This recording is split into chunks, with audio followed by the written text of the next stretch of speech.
Ceux qui considèrent les autres comme des insectes ne sont eux-mêmes que des insectes pour leur roi. Et Imusama est tout puissant. Le monde change, mais lui ne l'acceptera pas. Aucune erreur ne sera pardonnée et tout va devoir revenir dans l'ordre. Et c'est pourquoi Garling Figarland devient une des plus hautes autorités. Et qui sait quel pouvoir il s'est vu attribuer pour faire régner l'ordre. Le nouveau Vegapunk et son futur rôle, Figarland, nouveau membre du Gorosei, et surtout théorie sur son pouvoir de loup, Dragon enfin en mouvement. On parle de tout ça.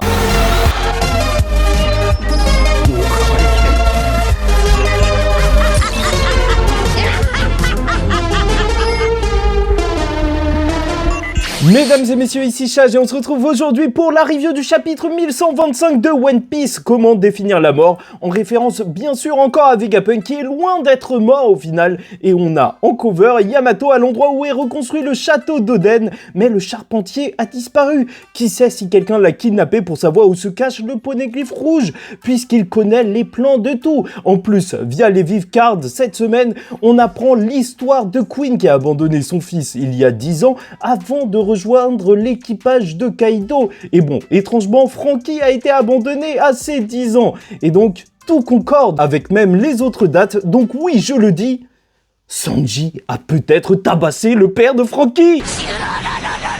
Enfin bref, on a un très beau chapitre cette semaine qui nous montre une belle opposition révolutionnaire gouvernement mondial et tout se met en place pour la fin de One Piece. Mais avant ça, n'hésitez pas à liker ou disliker la vidéo, commenter, donner votre avis en commentaire et vous abonner si vous n'êtes pas encore abonné quand on parlera de One Piece.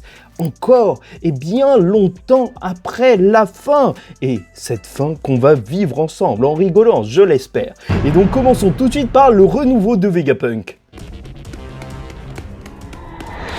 Ah oui, il est vraiment là et il s'accroche à la vie, il veut pas la lâcher. Puisque York va être la seule à directement le remarquer. La machine à nuages sur Egghead marche toute seule. Sûrement un coup d'Edison avant sa mort. Et c'est juste génial de voir un bout de sa tête qui montre qu'il ne se laisserait pas avoir. Ça, c'est du combat de génie qui laisse des pièges de partout et compagnie. Bref, York essaye de l'arrêter en tirant, mais c'est trop tard. Et un nuage fait voler Punk Records, un des objectifs du gouvernement mondial, est donc perdu. Et Vegapunk a ainsi réussi à sauver la connaissance qu'il voulait partager avec le monde.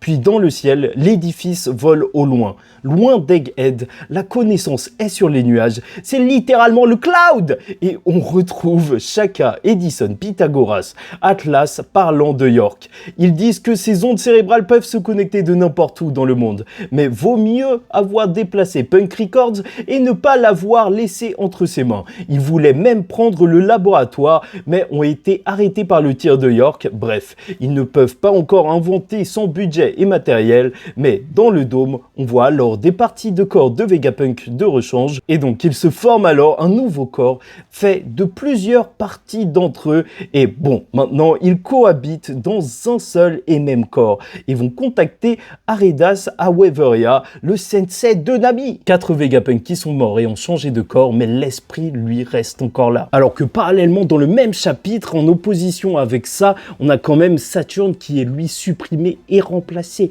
Oui, je te vois, Oda, des beaux parallèles. Bon, et oui, c'est vrai, en gros, Vegapunk est maintenant devenu Megapunk.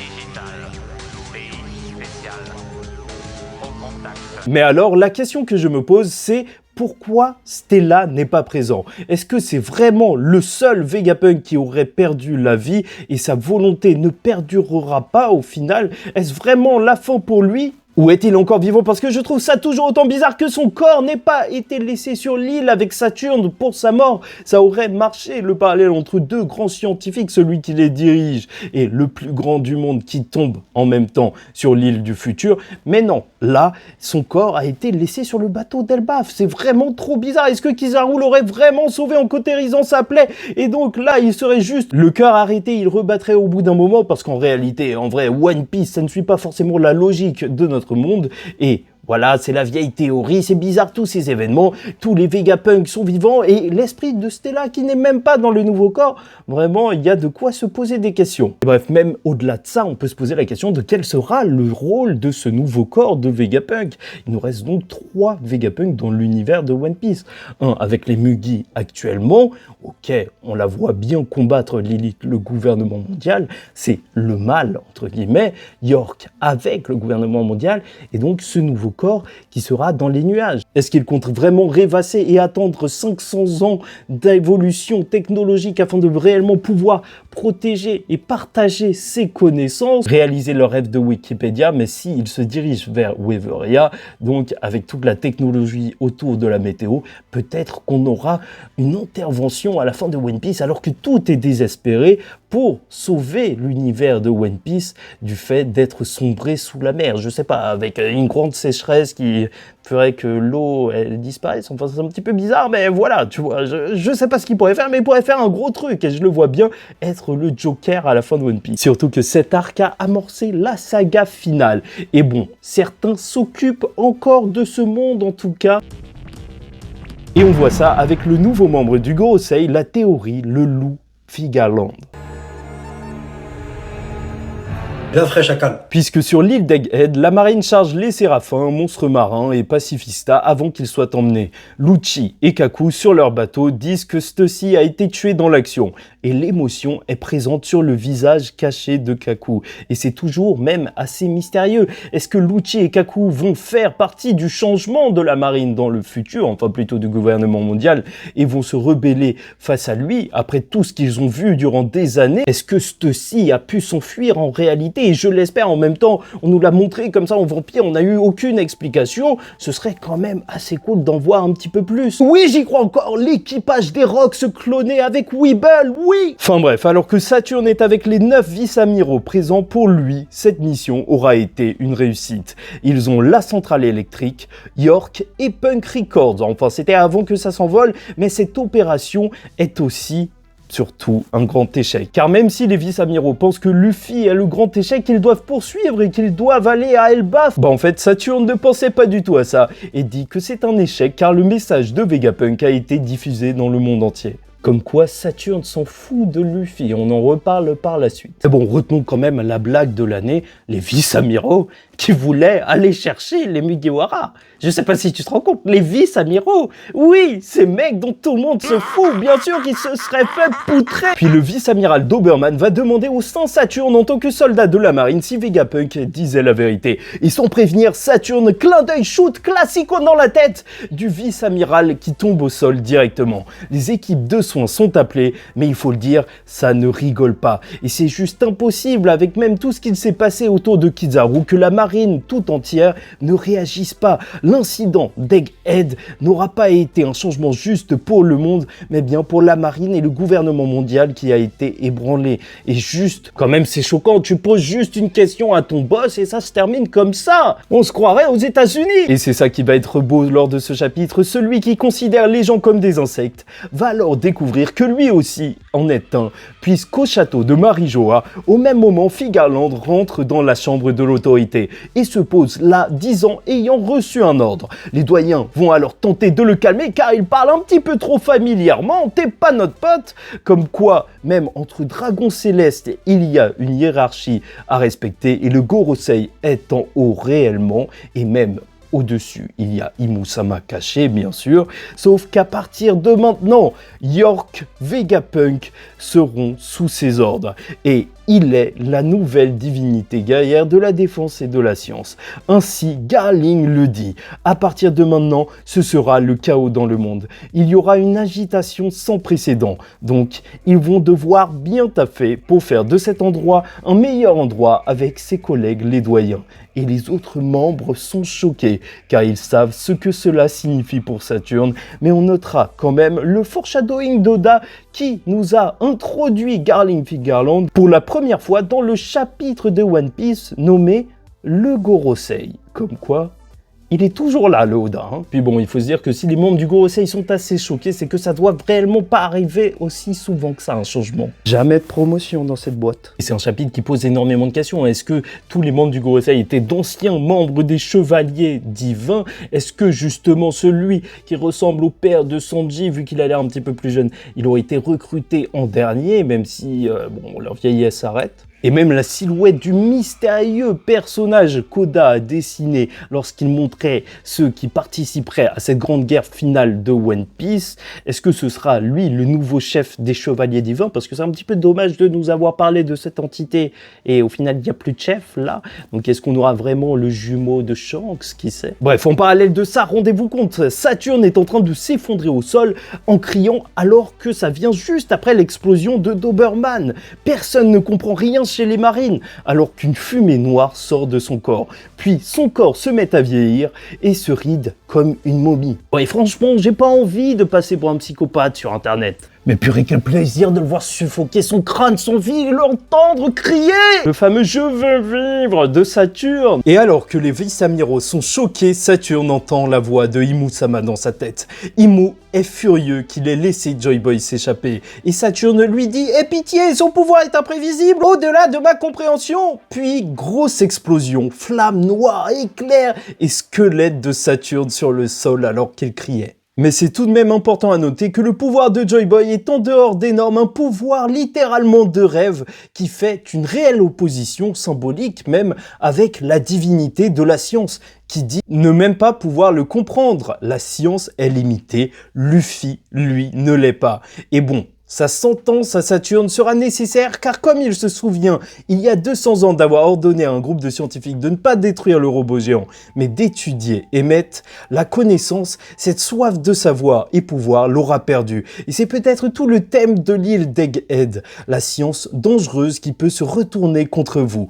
Ironie, puisque le robot géant se sera réveillé pour sauver Luffy. Ainsi, plus que de nous montrer son immortalité il y a 200 ans, ça nous montre que c'était là son erreur avec ce petit flashback. Et c'est intéressant. Imu se fout de Luffy, mais en réalité est énervé à cause de Joy Boy. C'est Joy Boy qui les a eus. Saturne a gardé le robot avec son haki à l'intérieur. Et globalement, Luffy n'est pas encore la vraie menace qu'était Joy Boy. Et bon, c'est là qu'on aborde le vif de la review et ce pourquoi vous avez cliqué, parce que la grande question au final, avec Imu et toute cette étrange sorcellerie autour du Gorosei, bah justement, est-ce qu'on peut théoriser sur les pouvoirs de Figarland? En effet, Imu a dû faire un véritable pacte, un pacte avec le démon pour Garling, et la mort de Saturne confirme que Imu peut donner peut-être l'immortalité. Enfin, plutôt jeunesse éternelle, même s'ils sont pas très jeunes, puisqu'ils ne vieillissent plus à partir de ce moment-là, on dirait, quand ils travaillent avec Imu-sama. On a donc avec le Gorosei des sortes de satellites de Imu-sama qui lui donnent des pouvoirs en parallèle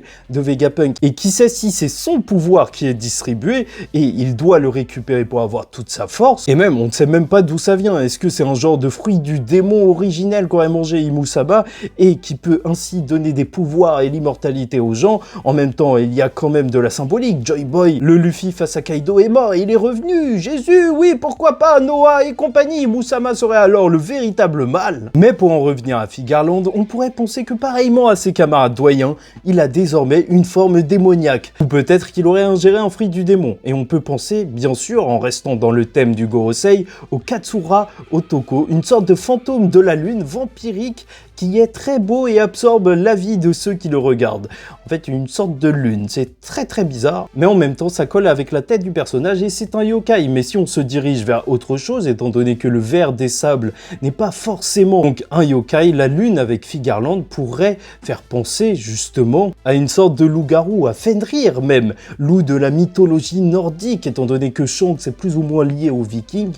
Là, on aurait son père peut-être qui peut se transformer en grand loup démoniaque. Littéralement une sorte de Cerbère gardien des enfers. Voilà, n'hésitez pas à me dire ce que vous en pensez en commentaire, mais je trouve que cette idée de loup, ça marche assez bien. Mais quoi qu'il en soit, c'est vrai que Oda nous crée quelque chose là. Étrangement, le soleil est Luffy, la lune est Figarland, Imu serait peut-être même la Terre, et donc le vieux schéma de la Terre qui serait au centre de l'univers. Et bon, on n'en a pas terminé avec l'incident d'Egghead, étant donné que c'est peut-être peut-être la chose la plus folle qui se soit passée depuis 800 ans. La montée des eaux et le nouveau siècle oublié arrivent peut-être. Figarland scientifique, est-ce que c'est vrai ou est-ce que c'était totalement random comme nomination, comme Macron avec ses premiers ministres? Bien sûr, on peut penser à ce qui pourrait arriver avec Katharina Devon qui a touché Saturne et qui peut donc se transformer en lui si elle arrive à Marie-Joa. C'est vrai qu'elle va tout de suite se faire remarquer étant donné que normalement il est mort, mais vu que normalement Barbe Noire avait envoyé ses hommes sans savoir que Saturne était là, peut-être qu'il voulait juste récupérer donc la forme de Vegapunk afin de commander les Séraphins qui ont marqué Barbe Noire par leur puissance. Donc oui, ils peuvent encore commander avec la forme de Saturne les Séraphins et on peut s'attendre à un gros retournement de situation au bout d'un moment. Enfin bref, et terminons sur Dragon en mouvement.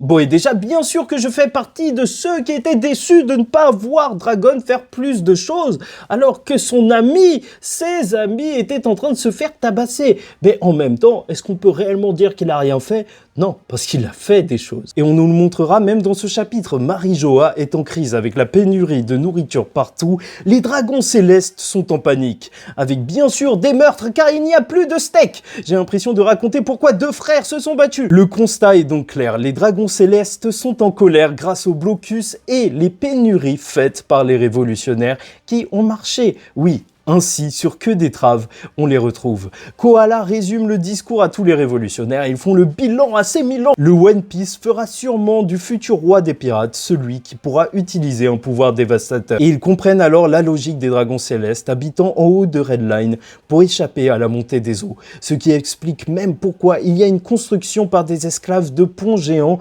comme vu à Tequila Wolf. Tout ça afin de préparer le nouveau monde.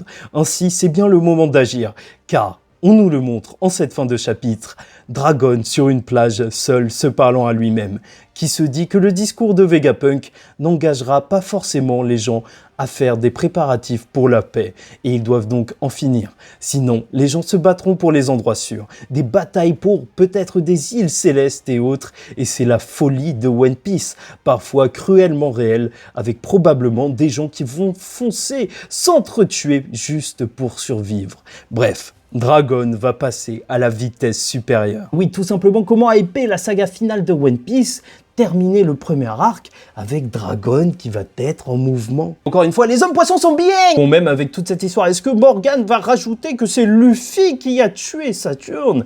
Et là, ça ferait que sa prime exploserait, ce serait sûr. Enfin bref, je sais pas pour vous, mais pour moi, c'est un excellent chapitre de One Piece. Encore une fois, avec ce monde et plein de personnages qu'on aime suivre en fait, pas seulement les Mugiwara. Oda a créé cet univers riche et là, il est en train d'en récolter les fruits. Et c'est magnifique, cette saga finale. Puis globalement, le chapitre 1125 de One Piece est une renaissance. Saturne a été châtié car il a fauté. Joy Boy s'est joué de Imusama et Vegapunk a révélé son plan. Mais alors qu'il est remplacé par Figarland qui risque d'être bien plus impitoyable encore, Vegapunk est revenu, car la mort ne signifie pas la fin, et tant que l'esprit ou la volonté continueront à prospérer, tout continuera. Et s'il y a bien un homme qui a passé sa vie à tenter d'arrêter ses forces supérieures en œuvre, c'est bien Monkey D. Dragon. Et mesdames et messieurs, son moment est arrivé.